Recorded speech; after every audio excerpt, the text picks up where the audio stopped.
Welcome back. So stock and debtor system പ്രകാരമുള്ള ഒരു problem നമുക്ക് ഡിസ്കസ് ചെയ്യാം. ക്വസ്റ്റ്യൻ ഞാൻ വായിക്കാം. Arunodaya agencies opened A branch in Bangalore on 1st January 2024. Goods were invoiced at selling price, which was at a cost plus 25%. From the following particulars related to the year 2024, you are required to prepare different accounts under the stock and debtor system. So items തന്നിരിക്കുന്നത് നോക്കാം. Goods sent to branch 3 lakhs. Sales cash and credit തന്നിട്ടുണ്ട്. Goods returned by customer and cash received from customer. Discount allowed. Cash remitted to branch for rent, branch salaries, sundry expenses. Defective goods written off. Goods returned by branch. Stock at end. ഇത്രയും items ആണ് നമുക്ക് തന്നിട്ടുള്ളത്. So ഇത് base ചെയ്തിട്ട് നമ്മൾ എങ്ങനെയാണ് stock and debtors system പ്രകാരം, അതായത് നമ്മൾ 8 അക്കൗണ്ടുകൾ ഓപ്പൺ ചെയ്യേണ്ടതായിട്ട് വരും. എങ്ങനെയാണ് അക്കൗണ്ട് ഓപ്പൺ ചെയ്യുക എന്നുള്ളത് നമുക്ക് നോക്കാം. സോ ആദ്യം നമ്മൾ ഈ ക്വസ്റ്റിനെ ഒന്ന് അനലൈസ് ചെയ്യുകയാണെന്നുണ്ടെങ്കിൽ എന്തൊക്കെ ഐറ്റംസ് ആണ് നമുക്ക് ഉള്ളതെന്ന് നോക്കാം. ഗുഡ്സ് സെൻഡ് ടു ബ്രാഞ്ച്, ഇങ്ങോട്ട് വന്നിട്ടുള്ള ഐറ്റംസ് ഉണ്ട്. സെയിൽസ് തന്നിട്ടുണ്ട്. ദെൻ ഗുഡ്സ് റിട്ടേൺഡ് ഉണ്ട്. അതുപോലെ തന്നെ ഡിഫക്റ്റീവ് ഗുഡ്സ് റിട്ടേൺ ഓഫ് ചെയ്യുന്നുണ്ട്. ക്യാഷ് റിസീവ്ഡ് ഫ്രം കസ്റ്റമർ ഉണ്ട്. അതുപോലെ ഡിസ്കൗണ്ട് അലൗഡ്. പിന്നെ cash remitted to branch for rent, branch salaries, sundry expenses. ഇത്രയും ഐറ്റംസ് ആണ് ഉള്ളത്. അപ്പൊ നമുക്ക് ആദ്യത്തെ അക്കൗണ്ട് ബ്രാഞ്ച് സ്റ്റോക്ക് അക്കൗണ്ട് എങ്ങനെയാണ് പ്രിപ്പയർ ചെയ്യാന്നുള്ളത് നോക്കാം. ഇതിൽ നമ്മൾ ഓപ്പൺ ചെയ്യേണ്ടി വരുന്ന അക്കൗണ്ടുകൾ ഏതൊക്കെയാണെന്നുള്ളത് നോക്കാം. ഒന്ന് ബ്രാഞ്ച് സ്റ്റോക്ക് അക്കൗണ്ട് നമ്മൾ ഓപ്പൺ ചെയ്യേണ്ടതായിട്ട് വരും. ദെൻ പിന്നെ നമ്മൾ അക്കൗണ്ട് ഓപ്പൺ ചെയ്യേണ്ടത് അഡ്ജസ്റ്റ്മെന്റ് അക്കൗണ്ട്, ബിക്കോസ് ഇൻവോയ്സ് പ്രൈസിന് ആണ് ഇത് സെല് ചെയ്യുന്നത്. സോ ഈ അഡ്ജസ്റ്റ്മെന്റ് അക്കൗണ്ട് ഓപ്പൺ ചെയ്യേണ്ടതായിട്ട് വരും. ദെൻ ഡെറ്റേഴ്സ് റിലേറ്റഡ് ആയിട്ടുള്ള ഡീറ്റെയിൽസ് നമുക്ക് തന്നിട്ടുണ്ട്. സോ ഡെറ്റേഴ്സ് അക്കൗണ്ട് ഓപ്പൺ ചെയ്യേണ്ടതായിട്ട് വരും. ദെൻ എക്സ്പെൻസസ് റിലേറ്റഡ് ആയിട്ടുള്ള ഐറ്റംസ് നമുക്ക് തന്നിട്ടുണ്ട്. ബ്രാഞ്ച് എക്സ്പെൻസസ് അക്കൗണ്ട് ഓപ്പൺ ചെയ്യണം.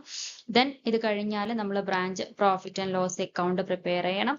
Then goods send to branch എന്ന് പറയുന്ന അക്കൗണ്ട് ഓപ്പൺ ചെയ്യണം. അത്രയും അക്കൗണ്ടുകളാണുള്ളത്. ബ്രാഞ്ച് ക്യാഷ് അക്കൗണ്ടിന്റെ ആവശ്യമില്ല. കാരണം ബ്രാഞ്ച് സ്റ്റോക്ക് അക്കൗണ്ട് നമ്മൾ പറഞ്ഞിരുന്നു ഓപ്പൺ ചെയ്യുന്നത് ഏത് സാഹചര്യത്തിലാണ്, നമുക്ക് ക്യാഷ് ട്രാൻസ്ഫർ ചെയ്തിട്ട് ക്യാഷ് തന്നിട്ട് അത് നമ്മൾ കുറച്ച് ദിവസങ്ങൾ ഹോൾഡ് ചെയ്ത് വെക്കുകയാണ്. എന്നിട്ട് ആ ക്യാഷ് യൂസ് ചെയ്തിട്ട് നമ്മൾ ബ്രാഞ്ച് എക്സ്പെൻസസുകൾ മീറ്റ് ചെയ്യുകയാണെന്നുണ്ടെങ്കിൽ, അതായത് ഇപ്പം ഡെറ്റേഴ്സിന്റെ കയ്യിൽ നിന്നൊക്കെ ക്യാഷ് റിസീവ് ചെയ്യുന്നത് നമ്മൾ ഹോൾഡ് ചെയ്ത് വെച്ചിട്ട് അത് ബ്രാഞ്ച് എക്സ്പെൻസസ് മീറ്റ് ചെയ്യാൻ വേണ്ടിയിട്ടൊക്കെ ഉപയോഗിക്കുകയാണെന്നുണ്ടെങ്കിൽ അവിടെ അങ്ങനെയുള്ള സാഹചര്യങ്ങളിലാണ് ബ്രാഞ്ച് ക്യാഷ് അക്കൗണ്ട് ഓപ്പൺ ചെയ്യേണ്ടതായിട്ട് വരിക. ഇവിടെ നമ്മൾ നേരിട്ട് എന്ത് ചെയ്യുന്നുണ്ട്, ക്യാഷ് പിന്നെ റിട്ടേൺ കൊടുക്കുന്നുണ്ട്. അതായത് പിന്നെ ബ്രാഞ്ചിന് ഹെഡ് ഓഫീസിലേക്ക് തന്നെ പിന്നെ ക്യാഷ് ഹാൻഡ് ഓവർ ചെയ്യുന്നുണ്ട്. അപ്പൊ ഇമ്മീഡിയറ്റ്ലി റെമിറ്റ് ചെയ്യുന്നത് കൊണ്ട് അവിടെ നമ്മൾ ബ്രാഞ്ച് ക്യാഷ് അക്കൗണ്ടിന്റെ ആവശ്യമില്ല. അതുപോലെ ഡിപ്രീസിയേഷൻ റിലേറ്റഡ് ആയിട്ടുള്ള ഡീറ്റെയിൽസ് തരാത്തത് കൊണ്ട് ഇവിടെ ബ്രാഞ്ച് ഫിക്സഡ് അസറ്റ് അക്കൗണ്ടും ഓപ്പൺ ചെയ്യേണ്ട ആവശ്യം ഇല്ല. സോ നമുക്ക് ഈ ഓരോ സ്റ്റോക്ക് അക്കൗണ്ട്, ഈ 6 അക്കൗണ്ടുകൾ എങ്ങനെയാണ് ഓപ്പൺ ചെയ്യുക എന്നുള്ളത് നോക്കാം. സോ ഇതിൽ first one branch stock account.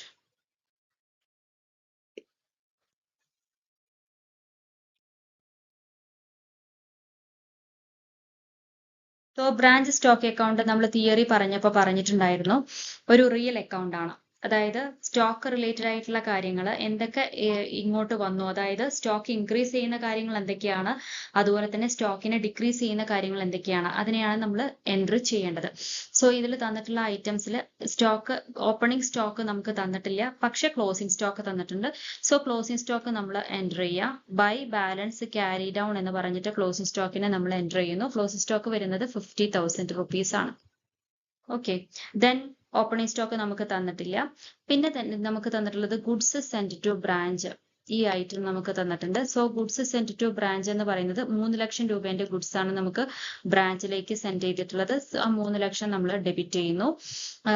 പിന്നെ നമുക്ക് ക്യാഷ് സെയിൽസ് റിട്ടേൺസിന്റെ ഡീറ്റെയിൽസ് തന്നിട്ടുണ്ട്. സെയിൽസ് റിട്ടേൺസ് വരികയാണെന്നുണ്ടെങ്കിൽ നമ്മൾ പറഞ്ഞിട്ടുണ്ട് ബ്രാഞ്ച് ഡെറ്റേഴ്സിന്റെ അക്കൗണ്ട് ആണ് ഡെബിറ്റ് ചെയ്യുന്നത്. അത് വരുന്നത് 3000 രൂപേന്റെ സെയിൽസ് ആണ് റിട്ടേൺ വരുന്നത്.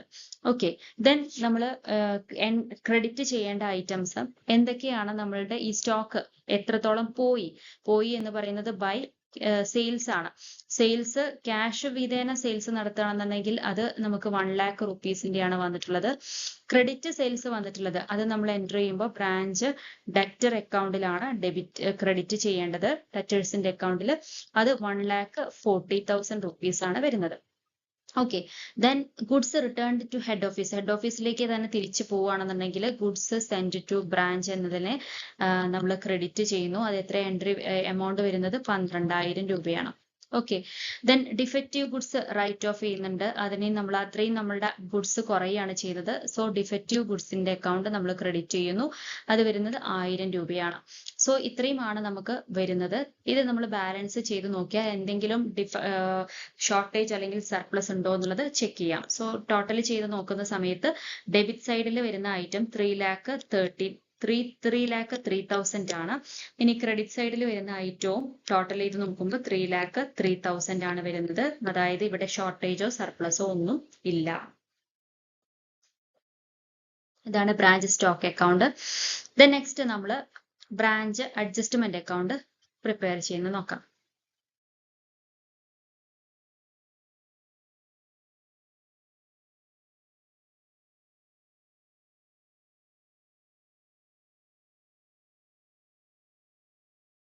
ഓക്കെ,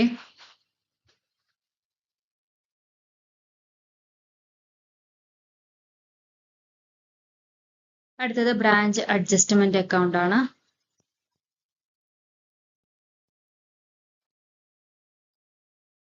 സോ ബ്രാഞ്ച് അഡ്ജസ്റ്റ്മെന്റ് അക്കൗണ്ടിൽ നമുക്കറിയാം എന്തൊക്കെയാണ് ലോഡുകൾ ഉള്ളത്.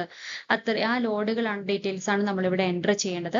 നമുക്കറിയാം ഇവിടെ ഷോർട്ടേജോ സർപ്ലസോ ഇല്ല. അതുകൊണ്ട് അതുമായി ബന്ധപ്പെട്ടുള്ള ലോഡ് എൻ്റർ ചെയ്യേണ്ടതായിട്ട് വരുന്നില്ല. പിന്നെ നമുക്ക് മെയിൻ ആയിട്ട് വരുന്നത് goods send to branch. Goods send to ബ്രാഞ്ചിന്റെ അതായത് അതിലടങ്ങിയിരിക്കുന്ന പിന്നെ ലോഡിനെ എങ്ങനെയാണ് കാൽക്കുലേറ്റ് ചെയ്തിട്ട് എൻ്റർ ചെയ്യുക. അതിന്റെ ഓപ്പോസിറ്റ് എൻട്രിയാണ് പാസ് ചെയ്യേണ്ടത്. Goods send to branch account up to branch adjustment. അതിലടങ്ങിയിരിക്കുന്ന പിന്നെ എമൗണ്ട് കാൽക്കുലേറ്റ് ചെയ്യുന്നത് എങ്ങനെയാണെന്ന് വെച്ചാൽ ഗുഡ്സ് ഓൾറെഡി സെൻഡ് ചെയ്തിരിക്കുന്നത് എത്രയാണ്? Goods send to branch 3,00,000 rupees ആണ് വരുന്നത്. സോ 3,00,000 അടങ്ങിയിരിക്കുന്ന 3,00,000 എന്ന് പറയുന്നത് 125% ആണ് അതിൽ അടങ്ങിയിരിക്കുന്ന പ്രോഫിറ്റ് ഇൻറ്റു 25 ചെയ്ത് കഴിഞ്ഞാൽ നമുക്ക് കിട്ടുന്നത് 60,000 ആണ്. സോ ഈ 60,000-നെയാണ് നമ്മൾ ക്രെഡിറ്റ് ചെയ്യേണ്ടത്. ഓക്കെ, അതുപോലെ ഇനി എന്തെങ്കിലും റിട്ടേൺ വരികയാണെന്നുണ്ടെങ്കിൽ റിട്ടേൺ വരുന്നുണ്ട്. Return goods send to branch. Return വരുന്ന ഐറ്റം എന്ന് പറയുന്നത് 3,000 രൂപയുടെയാണ്. ഈ 3,000 രൂപയുടെ റിട്ടേൺ വരുന്നത് അതിന്റെ നമ്മൾ എന്ത് ചെയ്യുന്നു,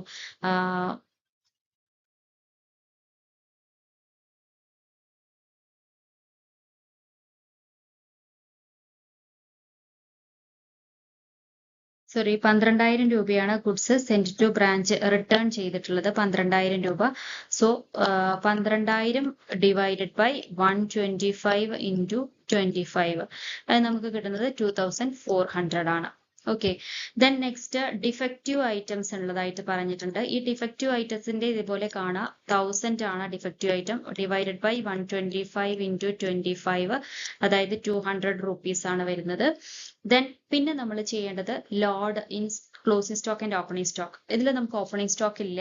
അതുകൊണ്ട് ഇവിടെ വരുന്ന ഐറ്റം നമുക്ക് എൻ്റർ ചെയ്യേണ്ടതായിട്ട് വരില്ല. പക്ഷേ ക്ലോസിംഗ് സ്റ്റോക്ക് ഉണ്ട്. ക്ലോസിംഗ് സ്റ്റോക്കിന്റെ ഐറ്റം നമ്മൾ എൻ്റർ ചെയ്യുന്നത് സ്റ്റോക്ക് റിസർവ് എന്നുള്ള പേരിലാണ്. സ്റ്റോക്ക് റിസർവ് ക്ലോസിംഗ് സ്റ്റോക്ക് എന്ന് പറയുന്നത് എത്രയാണ് ക്ലോസിംഗ് സ്റ്റോക്ക് ഉള്ളത്? ക്ലോസിംഗ് സ്റ്റോക്ക് ഉള്ളത് 50,000 ആണ്. സോ 50,000 ഡിവൈഡഡ് ബൈ 125 ഇൻറ്റു 25 ചെയ്യുമ്പോൾ നമ്മൾ ക്ലോസിംഗ് സ്റ്റോക്കിൽ അടങ്ങിയിരിക്കുന്ന സ്റ്റോക്ക് ലോഡിനെ കാൽക്കുലേറ്റ് ചെയ്യാൻ പറ്റും. അതായത് 10,000. സോ ഇത്രയും ഐറ്റംസ് ആണ് നമുക്ക് അഡ്ജസ്റ്റ്മെന്റിൽ വരുന്നുള്ളൂ. ഇനി ഷോർട്ടേജും സർപ്ലസും ഇല്ല. അതുപോലെ നോർമൽ ലോസ് അബ്നോർമൽ ലോസ് ഒന്നും ഇല്ല. അതുകൊണ്ട് ആ എൻട്രീസ് ഒന്നും നമുക്ക് ഇവിടെ വരുന്നില്ല. സോ ഇവിടെ ബാലൻസ് ചെയ്യുന്ന സമയത്ത് നമുക്ക് കിട്ടുന്നത് 60,000ഉം ഇവിടെ കുറവായിരിക്കും. സോ ആ ബാലൻസിനെ നമ്മൾ എവിടേക്ക് മാറ്റുന്നു? ബ്രാഞ്ച് പ്രോഫിറ്റ് ആൻഡ് ലോസ് അക്കൗണ്ടിലേക്ക് മാറ്റുന്നു. അത് 47,400 രൂപയാണ് വരുന്നത്. 47,400. ഓക്കെ, അടുത്തതായിട്ട് നമ്മൾ പ്രിപ്പയർ ചെയ്യാൻ പോകുന്നത് ബ്രാഞ്ച് ഡെപ്റ്റേഴ്സ് അക്കൗണ്ട് ആണ്. Branch debtors account. So branch debtors അക്കൗണ്ടിൽ എന്തൊക്കെയാണ് ഐറ്റംസ് ഉള്ളതെന്ന് നോക്കാം. ബ്രാഞ്ച് ഡെപ്റ്റേഴ്സിൽ ഓപ്പണിംഗ് ബാലൻസ്, ക്ലോസിംഗ് ബാലൻസ് ഒന്നുമില്ല. ബ്രാഞ്ച് ഡെപ്റ്റേഴ്സിന്റെ ഇതിൽ വരുന്ന ട്രാൻസാക്ഷൻസ്, ഒന്ന് ക്രെഡിറ്റ് സെയിൽസ്. ക്രെഡിറ്റ് സെയിൽസിന് നമ്മൾ എൻട്രി ചെയ്യുക ബ്രാഞ്ച് സ്റ്റോക്ക് അക്കൗണ്ട് ആണ്. അതായത് ക്രെഡിറ്റ് സെയിൽസ് നമ്മൾ ഓൾറെഡി എൻ്റർ ചെയ്തിട്ടുണ്ട് ബ്രാഞ്ച് സ്റ്റോക്ക് അക്കൗണ്ടിൽ ബൈ ബ്രാഞ്ച് ഡെറ്റേഴ്സ് എന്ന് പറഞ്ഞിട്ട് ആ ഒരു എമൗണ്ട് നമ്മൾ ഇവിടെ എഴുതുന്നു, അതായത് 1,40,000. ദെൻ പിന്നെ ക്യാഷ് റിസീവ്ഡ് ഫ്രം ഡെറ്റേഴ്സ്, അതായത് ബൈ ബ്രാഞ്ച് ക്യാഷ്.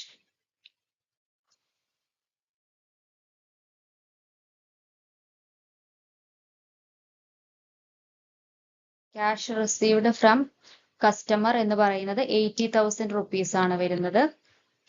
ദെൻ പിന്നെ നമ്മൾ ഇവിടെ എൻറ്റർ ചെയ്യേണ്ടത് റിട്ടേൺ, സെയിൽസ് റിട്ടേൺസ് ഉണ്ട്. സോ അതും നമ്മൾ ബ്രാഞ്ച് സ്റ്റോക്ക് എന്ന് പറഞ്ഞിട്ടാണ് എൻറ്റർ ചെയ്യുക. റിട്ടേൺ വരുന്നത് 3,000 റുപ്പീസ് ആണ്. ദെൻ ബ്രാഞ്ച് എക്സ്പെൻസസുകൾ നമ്മൾ സെപ്പറേറ്റ് ആയിട്ട് തന്നെ ബ്രാഞ്ച് എക്സ്പെൻസസ് എന്ന് പറഞ്ഞിട്ടുള്ള എമൗണ്ട് അക്കൗണ്ടിലേക്കാണ് എൻറ്റർ ചെയ്യുന്നത്. ഇവിടെ ബ്രാഞ്ച് എക്സ്പെൻസസ് വരുന്നത് ഡിസ്കൗണ്ട് മാത്രമാണ്. സോ ഡിസ്കൗണ്ട് 1,000 റുപ്പീസ് ആണ് വരുന്നത്, അത് എൻറ്റർ ചെയ്യുക.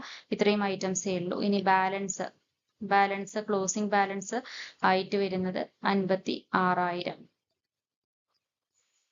ഇത് ബാലൻസ് ചെയ്യുമ്പോൾ നമുക്ക് കിട്ടുന്നത് 56,000 ആയിരിക്കും. സോ ആദ്യം നമ്മൾ ഇത് ടോട്ടൽ ചെയ്തതിന് ശേഷം ബാലൻസ് കണ്ടുപിടിക്കുമ്പോൾ 56,000 ആണ് ബാലൻസ് വരുന്നത്. അത് ഡെറ്റേഴ്സിന്റെ ബാലൻസ് എമൗണ്ട് ആണ്. ഓക്കെ, സോ നെക്സ്റ്റ് നമ്മൾ ഓപ്പൺ ചെയ്യുന്ന അക്കൗണ്ട് ബ്രാഞ്ച് എക്സ്പെൻസസ് അക്കൗണ്ട് ആണ്. സോ ബ്രാഞ്ച് എക്സ്പെൻസസ് അക്കൗണ്ടിൽ വരുന്ന ഐറ്റംസ് എന്തൊക്കെയാണെന്നുള്ളത് നോക്കാം. ബ്രാഞ്ച് എക്സ്പെൻസസ് അക്കൗണ്ടിൽ നമുക്ക് വരുന്നത് ക്യാഷ്, അതായത് എന്തൊക്കെ എക്സ്പെൻസുകൾക്ക് വേണ്ടിയിട്ട് എന്തൊക്കെ എമൗണ്ട് ആണ് ഹെഡ് ഓഫീസ് തന്നിരിക്കുന്നത്.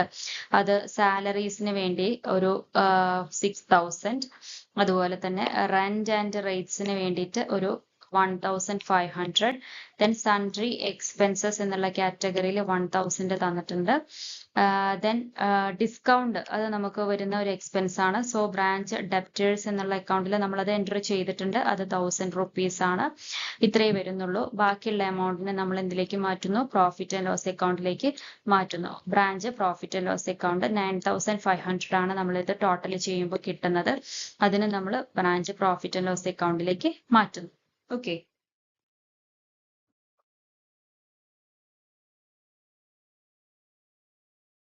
നെക്സ്റ്റ് അക്കൗണ്ട് നമുക്ക് ഓപ്പൺ ചെയ്യേണ്ടതായിട്ട് വരുന്നത് branch profit and loss account ആണ്. So branch profit and loss അക്കൗണ്ടിൽ നമുക്ക് ഇതുവരെ കണ്ടുപിടിച്ച ഐറ്റത്തിന്റെ ഒക്കെ ബാലൻസുകളാണ് മെയിൻ ആയിട്ട് എഴുതാനുണ്ടാവുക. അതായത് ബ്രാഞ്ച് അഡ്ജസ്റ്റ്മെന്റ് അക്കൗണ്ടിന്റെ balance, branch adjustment account after to gross profit നമുക്ക് കിട്ടിയിട്ടുണ്ട് 47,400 ആണ്. അതുപോലെ പിന്നെ നമ്മൾ എഴുതേണ്ടി വരുന്നത് ബ്രാഞ്ച് എക്സ്പെൻസസ് നമ്മൾ ട്രാൻസ്ഫർ ചെയ്യുന്നത്. ബ്രാഞ്ച് എക്സ്പെൻസസിന്റെ ബാലൻസ് 9,500 നമ്മൾ ട്രാൻസ്ഫർ ചെയ്യുന്നുണ്ട്. അതുപോലെ തന്നെ ഡിഫക്റ്റീവ് ഗുഡ്സ് നമ്മൾ പറഞ്ഞിരുന്നതോ ഷോർട്ടേജ് അല്ലെങ്കിൽ സർപ്ലസ് അല്ലെങ്കിൽ അബ്നോർമൽ ലോസ് അല്ലെങ്കിൽ ഡിഫക്റ്റീവ് ഗുഡ്സ് അങ്ങനെയുള്ള ഐറ്റംസ് ഉണ്ടാകുമ്പോൾ അതിന്റെ കോസ്റ്റ് പോർഷൻ ആണ് നമ്മൾ ഇവിടെ എൻറ്റർ ചെയ്യുന്നത്. സോ ഡിഫക്റ്റീവ് ഗുഡ്സിന്റെ കോസ്റ്റ് പോർഷൻ എന്ന് പറയുന്നത് 800 ആണ്. അപ്പോൾ ഡിഫക്റ്റീവ് ഗുഡ്സ് ടോട്ടൽ 1,000 ആണ് വരുന്നത്. അതിന്റെ 200 പോർഷൻ നമ്മൾ ബ്രാഞ്ച് അഡ്ജസ്റ്റ്മെന്റ് അക്കൗണ്ടിൽ എഴുതി, ബാക്കി 800 നമ്മൾ ഇവിടെ എഴുതുന്നു. ഇനി ഇതുപോലെ അബ്നോർമൽ ലോസ് ഉണ്ടെങ്കിൽ നമ്മൾ ഇതുപോലെ ചെയ്യും, ഷോർട്ടേജ് അല്ലെങ്കിൽ സർപ്ലസ് ഉണ്ടെങ്കിൽ അതും ഇതുപോലെ ചെയ്യും. ഇവിടെ അതൊന്നും വരുന്നില്ല. സോ ബാലൻസിനെ നമ്മൾ എന്തിലേക്ക് മാറ്റും? ബാലൻസിനെ general profit and loss account അല്ലെങ്കിൽ trading profit and loss account എന്ന് പറഞ്ഞിട്ട് അതിലേക്ക് മാറ്റുകയാണ് ചെയ്യുന്നത്. ഓക്കെ, അതായത് നെറ്റ് പ്രോഫിറ്റ് ആണ് ഇത് general profit and loss account അല്ലെങ്കിൽ നെറ്റ് പ്രോഫിറ്റ് എന്ന് പറയുന്ന ഐറ്റം വരുന്നത് ഇതിൽ 37,100. ഓക്കെ, സോ ഇതാണ് branch profit and loss account. Then last നമ്മൾ ഓപ്പൺ ചെയ്യേണ്ട account goods send to branch ആണ്. Goods send to branch. Goods send to ബ്രാഞ്ചിൽ നമ്മൾ ഓപ്പൺ ചെയ്യേണ്ട അല്ലെങ്കിൽ ഇതിന് ഓപ്പണിംഗ് ബാലൻസോ ക്ലോസിംഗ് ബാലൻസോ ഒന്നും ഇല്ല നമ്മൾ പഠിച്ചിട്ടുണ്ട്. സോ ബൈ ബ്രാഞ്ച് സ്റ്റോക്ക്, അതായത് ഗുഡ്സ് സെൻഡ് ചെയ്തിട്ടുള്ള എമൗണ്ട് 3 lakh ആണ് നമുക്ക് ഗുഡ്സ് സെൻഡ് ചെയ്തിട്ടുള്ളത്. ഇതിൽ നിന്ന് റിട്ടേൺ പോയിട്ടുള്ളതിനെ നമ്മൾ ഇതേപോലെ ടു സ്റ്റോക്ക്, ബ്രാഞ്ച് സ്റ്റോക്ക് എന്ന് പറഞ്ഞിട്ട് എൻ്റർ ചെയ്യുന്നു. അത് 12,000 ആണ്. ദെൻ ബ്രാഞ്ച് അഡ്ജസ്റ്റ്മെന്റ്, ഇത് ലോഡിനെ, ഇതിൽ അടങ്ങിയിരിക്കുന്ന ലോഡിനെയാണ് നമ്മൾ എൻ്റർ ചെയ്യുന്നത്. ടു ബ്രാഞ്ച് അഡ്ജസ്റ്റ്മെന്റ് എന്ന് പറഞ്ഞിട്ട് നമ്മൾ എൻ്റർ ചെയ്യുന്നത് ഗുഡ്സ് സെൻഡ് ടു ബ്രാഞ്ചിലെ ലോഡിനെയാണ്. ആ ലോഡ് എന്ന് പറയുന്നത് 3 lakh ആണ്. 3 lakh divided by 125 into 25, that is 60,000 ആണ് ആ ലോഡ് വരുന്നത്. അതിന് നമ്മൾ ഇവിടെ എൻ്റർ ചെയ്യുന്നു. ദെൻ ഇവിടെ ബൈ ബ്രാഞ്ച് അഡ്ജസ്റ്റ്മെന്റ്, ഈ എൻട്രി ഓൾറെഡി നമ്മൾ ബ്രാഞ്ച് അഡ്ജസ്റ്റ്മെന്റ് അക്കൗണ്ടിൽ എൻ്റർ ചെയ്തിട്ടുണ്ട്. അവിടെ വരുന്നത് 2,400 rupees ആണ്. സോ ഇത്രയും കാര്യങ്ങളെ ഇവിടെ നമുക്ക് എൻ്റർ ചെയ്യാനുള്ളൂ. ഇതിന്റെ ബാലൻസ് നമ്മൾ ട്രേഡിംഗ് അക്കൗണ്ടിലേക്ക് ട്രാൻസ്ഫർ ചെയ്യുന്നു. ഇതിന്റെ എമൗണ്ട് വരുന്നത് ടോട്ടൽ 3,02,400 ആണ്. അതിന്റെ ബാലൻസ് വരിക 2,30,400 ആണ്. കാൽക്കുലേറ്റ് ചെയ്ത് നോക്കുക. സോ ഇത്രയാണ് ഗുഡ്സ് സെൻഡ് ടു ബ്രാഞ്ച് അക്കൗണ്ടിൽ ഉള്ളത്. ഓക്കെ, ഇത്രയും ഐറ്റംസേ നമ്മൾ അക്കൗണ്ടുകളെ ഓപ്പൺ ചെയ്യേണ്ടതായിട്ടുള്ളൂ. ഓക്കെ.